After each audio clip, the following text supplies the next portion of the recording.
Шаевич, я хотела к вам обратиться. Уже 7-й год страдаем от беспредела.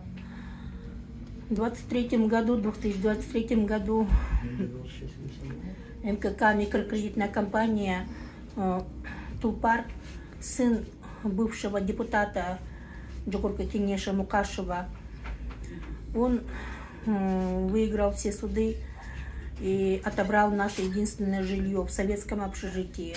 А в беду эту мы попали из-за пожара. В 2018 году, 13 апреля, был пожар на Ужском базаре рынка Берекет вещевой.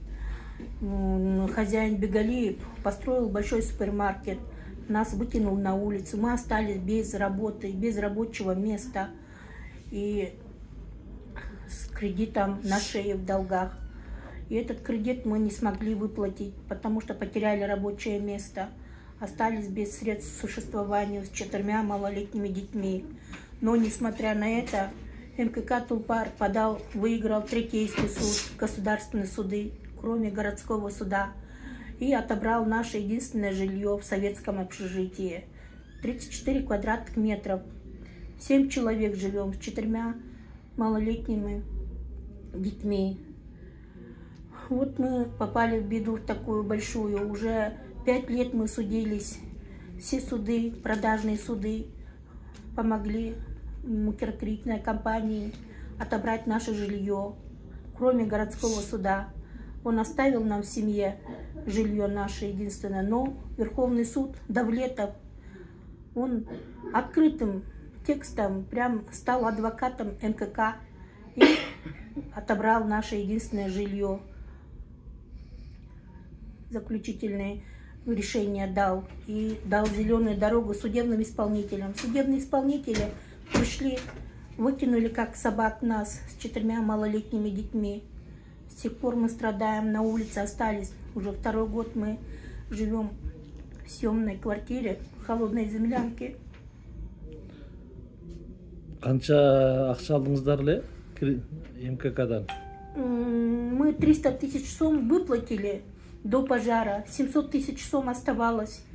Он добавил сверху 650 тысяч сомов и предъявил семье 1 350 000 сомов.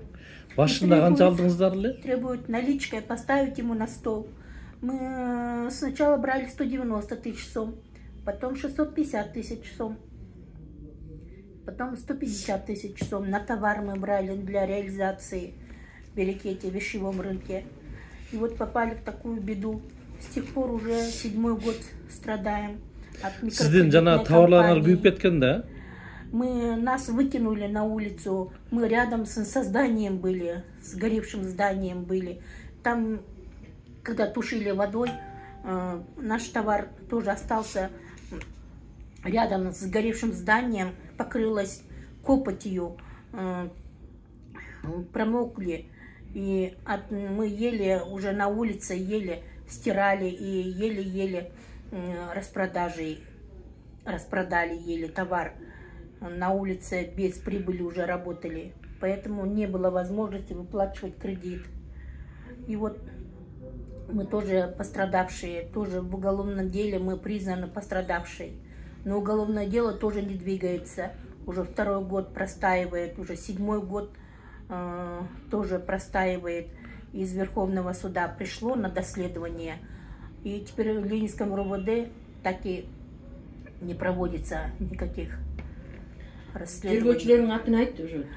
Ленинское РОВД, прокуратура Ленинская, прокуратура, зампрокурор Ленинского района, замначальник следствия Ленинского РОВД. Мы и пожарно-техническая экспертиза тоже тут ложная. Это афера после Кумтора, можно сказать, потому что там были даны ложные выводы. Поэтому в пользу Бегалиева, хозяина рынка. А Бегалиев тоже не хочет нас не видеть, не слышать ничем. Он избегает нас и не хочет выплачивать материальный ущерб. Он тоже бывший депутат Джокурка Кенеша. Бигалиев болот